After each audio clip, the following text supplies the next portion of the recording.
Despite the fall decorations being put up here in Summerville, Georgia, the weather is hot for an early fall day.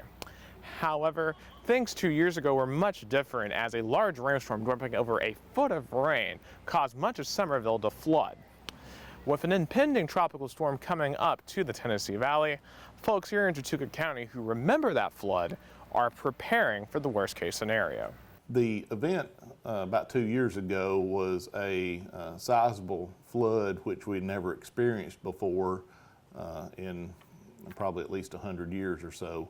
And we learned a lot of what the vulnerabilities and worst case scenarios were in flooding in Summerville. While those in Chautauqua County hope the impact from Helene is not as severe as that flood in 2022, some are not taking chances. The city of Summerville has opened their Public Works Department for citizens to collect sandbags for their residences and businesses. This, a decision the city says was made to help anyone feeling anxious about the multiple inches of rain predicted. We do have some residences that during just, sustained heavy rains, a lot of times the water will get up into them and also businesses, but then there are also businesses and residences that water had never been into before that were inundated with the flood waters back 2 years ago.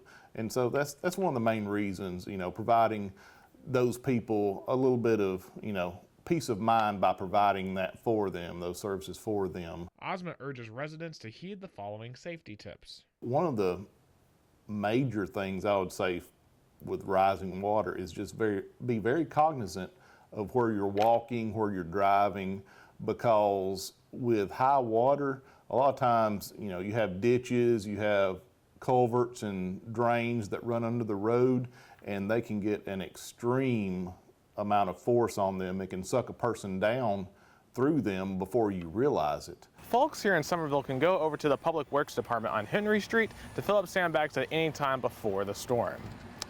Stick with Storm Team 12 for the latest changes in the forecast as Helene approaches the Tennessee Valley. Reporting in Summerville, Nick Hill, News 12.